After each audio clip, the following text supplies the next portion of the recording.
estima-se que existam cerca de 5.000 línguas ou dialetos no mundo. Mas, eu não sei se você sabe, nenhuma tribo muda sem conseguir se comunicar por meio da fala foi encontrada até hoje na humanidade. Isso pode nos dizer que a linguagem ela é inata, inerente ao ser humano e ela faz parte do processo evolutivo e da história da humanidade. Mas o que é a linguagem? Será que existem áreas específicas no nosso cérebro que participam de uma forma padrão da comunicação e da produção e compreensão da nossa linguagem? Hoje nós vamos aprender sobre a neurofisiologia da linguagem. Fique comigo até o final dessa aula que você vai aprender coisas muito legais e interessantes sobre a compreensão da linguagem, a produção da fala, a forma com que o nosso corpo aprende as diferentes línguas e muito mais coisa interessante. Então, sem demora e sem enrolação, já vamos direto para a nossa aula. Para a neurociência, o conceito de linguagem é basicamente um sistema de representação e comunicação de informações que usa palavras combinadas de acordo com regras gramaticais. Só que a linguagem, ela não é apenas a linguagem falada. Ela pode se expressar de diferentes maneiras, como gestos, escrita e a própria fala, que é, digamos assim, a mais comum. Hoje nós compreendemos que existem diferentes estruturas encefálicas que são responsáveis pela produção da nossa linguagem. E essas estruturas estão em diferentes áreas do nosso encéfalo, inclusive que estão relacionadas à nossa própria cognição. Porque se você parar para pensar, todos os nossos pensamentos, eles produzem um equivalente linguístico. E tudo que nós conseguimos comunicar e produzir ali de seja registro, né, da nossa história, seja o ensinamento, tudo isso, ele depende da linguagem. A primeira vez que houve a demonstração clara de que a linguagem ela é produzida em uma área específica do cérebro foi na publicação de Paul Broca em 1863. Esse médico conseguiu acompanhar 8 pacientes ao longo ali da vida desses pacientes que tinham afasias, ou seja, perda da fala. E essa perda da fala não era ocasionada por nenhuma questão relacionada ao aparelho fonador. Então ele acompanhou esses pacientes e depois ele teve a permissão para dissecar e para analisar o cérebro desses pacientes e perceberam que todos tinham ali uma lesão em uma região específica lá do lobo frontal, do córtex motor, e essa lesão tinha acontecido do lado esquerdo. Então Paul Broca conseguiu fazer generalizações que são: nós temos uma área específica da linguagem lá nesse lobo frontal que passou a se chamar área de Broca. E também a linguagem, ela vai conter ali uma dominância do hemisfério esquerdo. Então é o lado esquerdo que é responsável por produzir ali essa fala. Atualmente, a gente consegue confirmar isso por meio dos exames de neuroimagem, né, que são aqueles exames de ressonância magnética funcional. E dessa maneira, essa é uma afirmação verdadeira para 96% das pessoas. E algumas pessoas, é claro, vai ter uma dominância do lado direito, e isso é uma variação anatômica e fisiológica desses indivíduos. Mas a maior parte das pessoas, sim, tem o lado esquerdo responsável pela linguagem. Ainda no século XIX, em 1874, um neurologista alemão chamado Karl Wernicke conseguiu descrever também uma outra área diferente da área de Broca que provocava afasias em seus pacientes. E essa área, diferente da área de Broca, ela estava localizada no lobo temporal, então na superfície do lobo temporal, entre o córtex auditivo e o giro angular que se encontra ali naquela região. E essas afasias, elas foram descritas de uma maneira diferente das afasias observadas por Paul Broca. E essa área, então, também passou a ser uma área relacionada à linguagem, descrita como relacionada à linguagem, e ela passou a se chamar área de Wernicke. Pelo fato de que as afasias relacionadas a essa área de Wernicke, elas eram diferentes das afasias relacionadas às áreas de Broca, conseguiu-se ali estabelecer que existiam essas duas áreas relacionadas à linguagem. A partir daí, tanto Wernicke quanto outros pesquisadores passaram a estudar ali quais eram as conexões realizadas no nosso cérebro para que haja ali a formação da linguagem. Então, logo após Wernicke ter feito as suas considerações, as suas observações, ele propôs o modelo de processamento de linguagem. Esse modelo de processamento de linguagem foi logo melhorado por um outro pesquisador da Universidade de Boston, chamado Norman Geschwind, e passou a ser, então, o modelo de Wernicke-Geschwind. Nesse modelo, então, nós temos que, após os sons chegarem por meio ali dos nervos relacionados à audição, eles chegam à área primária da audição, que vai ficar nessa região aqui do lobo temporal. Até aqui, eles são apenas sons. Eles só vão ser decodificados como palavras quando eles chegam a essa área de Wernicke e dessa maneira eles são processados. E então, essa área de Wernicke ela é a área compreensiva da linguagem. É quando você entende aqueles códigos sonoros como sendo uma mensagem clara, uma mensagem linguística. Então, para que a pessoa produza a fala, nós vamos ter um fascículo, que é chamado de fascículo arqueado, que vai ligar essa área de Wernicke à área de Broca. A área de Broca, então, é uma área processadora motora da linguagem, de maneira que ela vai escolher as palavras, gerar o planejamento linguístico da produção da fala. Após gerar esse planejamento linguístico, essa composição ali da mensagem, ela manda, o comando para nosso córtex motor primário, que fica no giro pré-central. E esse giro pré-central é que vai mandar ali a conexão com os nervos que vão movimentar o nosso aparelho fonador. E dessa maneira, então, existe a compreensão da linguagem e a conexão entre a compreensão e a produção da fala. E por isso essas duas afasias, descritas por Broca e por Wernicke, elas são diferentes, porque uma vai afetar aquilo que é relacionado à compreensão da linguagem e a outra aquilo que é relacionado à produção da fala. Esse modelo de processamento da linguagem, ele explica nos casos em que a linguagem ela é passada por meio da fala. E se você parar para pensar, evolutivamente, surgiu primeiro a fala, depois, num contexto ali das tecnologias humanas, digamos assim, houve a produção da escrita. E a escrita é uma forma também de passagem da linguagem, de compreensão, de percepção de mensagens. Dessa maneira, existe uma segunda forma na qual a linguagem ela é processada. Então perceba aqui na imagem que, quando você está lendo um texto, a mensagem agora vai chegar por meio dos nossos nervos relacionados à visão. O nervo óptico ele manda a mensagem visual para o nosso córtex visual primário, que fica no lobo occipital, e esse lobo parece enviar essa mensagem aqui para esse giro angular. E é nessa região em que aquilo que foi passado por meio do córtex visual agora vai ser processado numa mensagem relacionada a essa linguagem. E então é como se houvesse uma transformação desse código visual agora no código semelhante ao auditivo, porque aqui nós temos o córtex auditivo. E o giro angulado, ele está nessa região onde ele vai ter contato aqui com o lobo occipital, o lobo parietal e o lobo temporal também. Ele vai passar agora a mensagem para a área de Wernicke, que vai decodificar a estrutura da mensagem, e mais uma vez a área de Wernicke, pelo fascículo arqueado, manda a mensagem para Broca, e Broca manda a mensagem para o nosso córtex motor primário. Então, esse modelo proposto, ele traz ali explicações, que são explicações um pouco mais simplificadas, sobre a questão das afasias. E dessa maneira, nós vamos ter dois tipos de afasias, considerando essas duas áreas de processamento da linguagem. A afasia de Broca é aquela afasia em que a pessoa ela vai perder de alguma forma a capacidade de produzir a linguagem, porque se eu tenho uma lesão na área de Broca, eu não consigo mais passar ali aquela comunicação para o córtex motor, que é quem vai gerar ali o comando muscular para que a fala seja produzida. Só que de alguma maneira a compreensão da fala ela está quase que totalmente preservada. Então ela compreende as mensagens, mas ela não consegue gerar respostas que sejam completamente ali completas ou totalmente adequadas para aquela mensagem que há uma comunicação. No entanto, a afasia de Wernicke é aquela afasia em que a capacidade de produzir a fala está intacta, então a pessoa ela apresenta características fluidas, fluentes de comunicação, mas a fala ela sai sem nexo, porque ela não tem mais a capacidade de perceber ali a compreensão da linguagem. Então, se ela recebe um comando, ela não consegue interpretar, mas ela consegue gerar respostas. E essas respostas, elas são inadequadas e desconexas com a mensagem que foi recebida. Então, os dois tipos de afasias, eles estão relacionados a esses dois tipos ali de lesões nas duas áreas que estão propostas nesse modelo de linguagem. Só que atualmente nós sabemos que as afasias, elas não estão apenas relacionadas às áreas de Wernicke e às áreas de Broca, mas sim elas podem estar relacionadas a danos de áreas que são subcorticais, ou seja, abaixo ali do cérebro, do córtex, como por exemplo o tálamo ou o núcleo caudado. Então, essas outras estruturas, elas participam de alguma maneira ali na transmissão da mensagem que está chegando e na transmissão da mensagem que está saindo.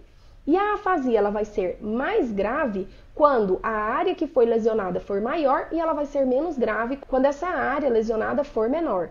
Outra questão que é importante compreender é que perceba que a linguagem ela tem um lado, um hemisfério cerebral dominante. Então, após um AVC, por exemplo, que vai comprometer as áreas relacionadas à fala do lado esquerdo, a função linguística ela pode ser restabelecida após tratamentos ali, fisioterapias, porque outras áreas corticais podem retomar essa função da linguagem, como o lado direito, por exemplo, que pode permanecer intacto. Então, dessa maneira, é possível compreender que as afasias, elas têm explicações nas áreas corticais, mas ela é muito mais complexa do que esse modelo que foi proposto por Wernicke e Geschwin. Atualmente, os neurologistas possuem técnicas altamente tecnológicas que permitem a compreensão melhor dessa linguagem. Então, o modelo que foi proposto por Wernicke e Geschwin, ele foi um pouco mais elaborado. E é claro que eles tiveram uma grande importância na ciência, porque no século XIX a gente conseguiu compreender que áreas cerebrais participavam da linguagem. Mas, por óbvio, hoje, com tanta tecnologia, a gente consegue elaborar um pouco mais e compreender um pouco mais. Então, observe, essas imagens elas foram produzidas por imagens tomográficas, né? E a gente tem aqui nesse escaneamento essa comunicação em diferentes áreas nas diferentes funções da linguagem. Então, perceba as áreas que se iluminam no nosso cérebro e que representam as áreas ativas, ouvindo palavras, lendo palavras, né? Então, quantas áreas aqui elas são mais recrutadas do que outras? Falando as palavras, perceba que a área motora ela é muito mais recrutada e a área aqui de compreensão da linguagem. Agora, imaginando palavras, perceba que a memória das palavras ela fica espalhada por todo o córtex. Então, dessa maneira, a gente consegue compreender que a linguagem ela é uma função muito mais complexa do que foi proposto anteriormente. Mas só hoje, com tanta tecnologia, a gente conseguiu compreender isso. Então, hoje nós trabalhamos com as vias paralelas da linguagem e ela vai acontecer de diferentes maneiras. Eu trouxe aqui para vocês essa imagem que ilustra 3 dessas vias, por exemplo. Então, considerando aquela via clássica que foi descrita no modelo antigo, nós teríamos a área de Wernicke como ponto de partida de toda a nossa linguagem. Tudo chegava na área de Wernicke, era compreendido e a partir daí passava-se pela área de Broca e para o córtex motor primário. Mas observe aqui nessa seta azul. Ela conecta essa giro superior aqui do lobo temporal, que inclui a área de Wernicke e também o córtex auditivo, diretamente aqui ao nosso córtex motor. E isso aqui está relacionado, por exemplo, à repetição de palavras. Quando a gente consegue ler ou ouvir e conseguir repetir essas palavras. Então, ela vai passar aqui de uma maneira muito direta, sem que tenha passado aqui pela área de Broca. Agora observe nessa seta verde. A seta verde ela vai direto da área de Wernicke para a área de Broca quando a gente está analisando ali as estruturas sintáticas da língua, quando você quer perceber ali a organização das palavras nessa sintaxe. E observe na seta vermelha a comunicação bidirecional entre a área de Broca e essa região aqui do nosso córtex auditivo, quando nós estamos processando os sons das palavras e extraindo ali os seus significados. Então perceba que aqui a gente consegue visualizar 3 vias distintas, mas são várias as possibilidades. E dessa maneira a gente consegue perceber que o modelo de Wernicke e Geschwin, ele traz alguns erros relacionados à simplificação. Porque sempre que a gente tenta trazer ali um modelo de conexão entre áreas, esse modelo ele pode sim se tornar simplista. E a gente pode exagerar a função de uma única área ou de 2 áreas específicas, que é o caso aqui. No caso, foi descrito que todas as mensagens relacionadas à linguagem, elas precisariam ser transformadas em uma mensagem pseudo-auditiva, mas na verdade o que hoje nós compreendemos é que nem sempre. A linguagem ela pode vir de outros modos e ela pode se traduzir de outros modos. E esse é o modelo mais atual da linguagem e do processamento de linguagem no nosso cérebro. Agora precisamos falar sobre a fala, que é tão importante na nossa cultura, né, em todas as culturas humanas. E o que vem a ser a fala? A fala ela é uma forma audível de comunicação criada a partir de sons que os seres humanos conseguem produzir e emitir. A fala ela é expressa naturalmente pelo ser humano, ela é inata da nossa espécie. Até mesmo crianças que não têm nenhuma compreensão prévia do que é a fala, elas conseguem ali ir produzindo naturalmente essa compreensão da linguagem e depois a própria repetição da fala, a própria compreensão e a participação ativa na fala. Agora, se você parar para pensar que a escrita, ela já é uma coisa que surgiu depois, a escrita ela vai ser produzida por aqueles que tiveram um treinamento muito específico para escrever. Não é à toa que existem 10% da população mundial analfabeta, justamente porque a linguagem falada ela é natural e inerente ao ser humano que convive em um ambiente que fala. Já a escrita, ela exige esse treinamento muito mais intenso e muito mais complexo. E como a fala é produzida? Ela vai ser produzida em todo esse nosso aparelho fonador aqui. E ela vai envolver mais de 100 músculos, a entrada e a saída de ar nos pulmões e a vibração de uma estrutura chamada de prega ou corda vocal. Vamos compreender aqui. Então perceba que o ar ele entra pela nossa cavidade nasal ou até mesmo pela boca e ele vai para os nossos pulmões.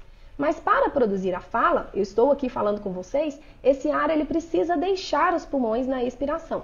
Quando ele deixa o pulmão na expiração, ele vai passar pela laringe, que é uma caixa de ressonância, né? Que é também chamada esse pomo de Adão aqui. Nessa caixa de ressonância, nós vamos ter todas essas estruturas musculares e essa estrutura aqui, que é a prega vocal, formando essa estrutura em formato de V. O ar, quando passa aqui, ele vai ser vibrado por meio da vibração dessas pregas, que vem dos músculos vocais. Os músculos vibram e a prega vibra. E a quantidade de vibração, a tensão que a prega vai ter ali sobre o ar, tudo isso vai influenciar nos sons que são produzidos e até mesmo na frequência que é produzido. Então, uma prega vocal mais tensionada vai produzir um som de uma frequência mais alta, mais aguda, mais fina. Agora, quando essas pregas elas são mais afrouxadas na produção do som e a ressonância ela se dá numa caixa muito maior de amplitude, nós vamos ter os sons que são mais graves. E é por isso que, se você perceber, a caixa de ressonância dos homens é maior do que as mulheres e dessa maneira, homens, eles naturalmente têm os sons mais graves do que as mulheres, que têm uma caixa menor e dessa maneira também um som produzido numa tensão um pouco maior.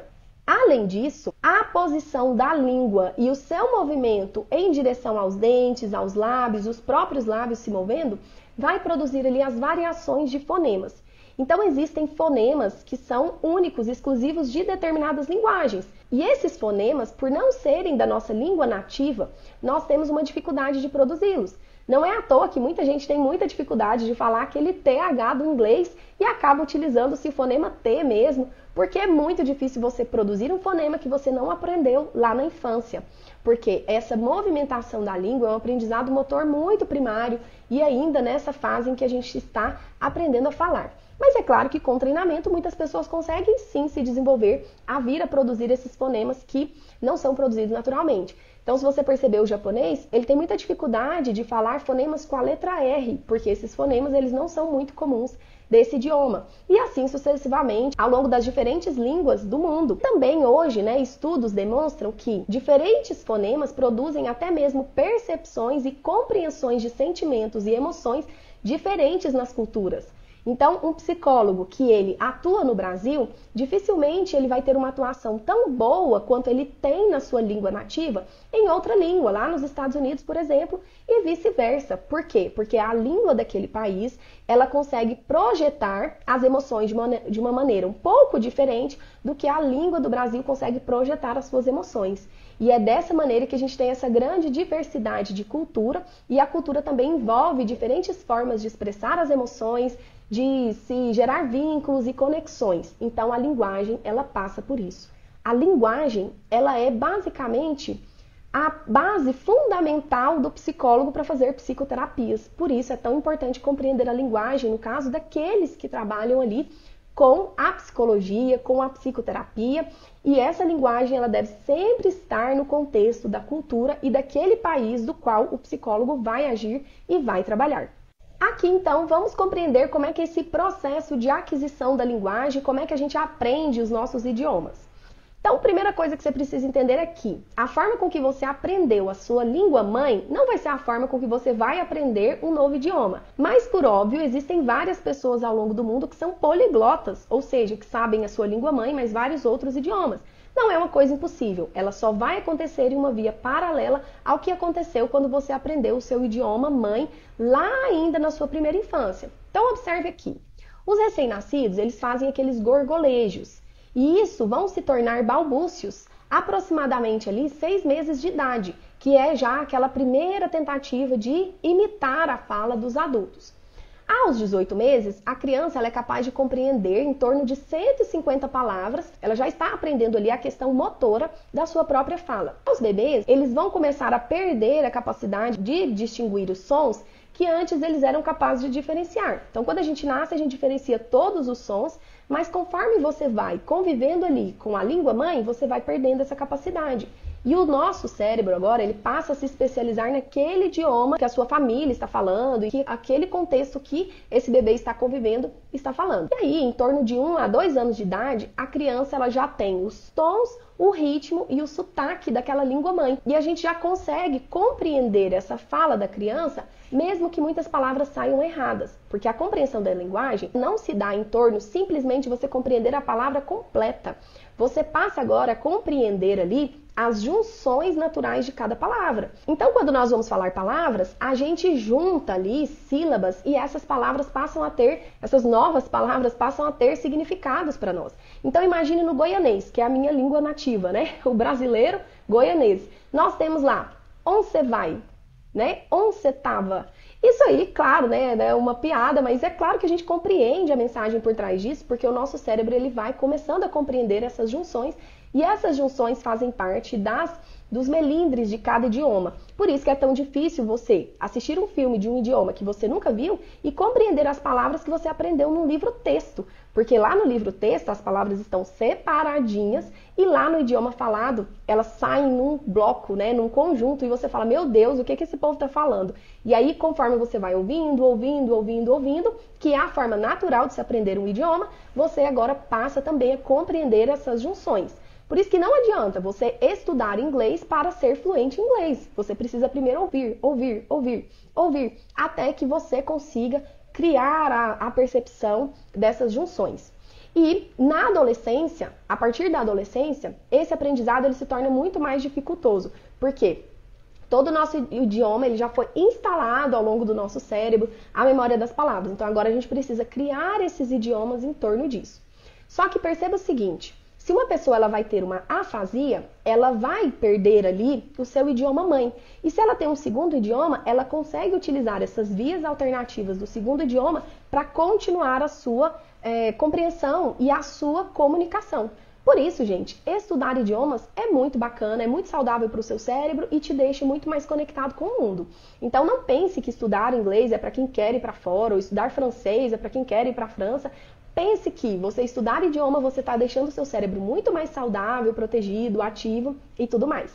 E mais uma questão muito importante é que o maternês ele é extremamente importante para que as crianças aprendam o idioma. Porque quando a mãe fala naquele tom carinhoso e exagerado das palavras, não só a mãe, né? Todas as pessoas que convivem com o bebê, isso vai permitindo a criança ter ali uma compreensão mais completa do idioma e também a capacidade de imitar e aprender por imitação esses sons. Então é muito importante que as mães se comuniquem dessa forma carinhosa, exagerada, não só as mães, mas todas as pessoas que cuidam dos bebês, para que essa criança tenha um desenvolvimento saudável, fluente, adequado e venha se comunicar de uma maneira adequada na fase adulta. Bom, pessoal, chegamos ao fim dessa aula que eu adorei, foi incrível e eu espero que você também tenha gostado. E se você gostou, continue assistindo os outros vídeos que tem nesse canal aqui, vídeos de neuro, vídeos de outros temas também, e eu espero conseguir te ajudar de diferentes maneiras aí ao longo dos seus estudos e do seu aprendizado. Um abraço e tudo de bom!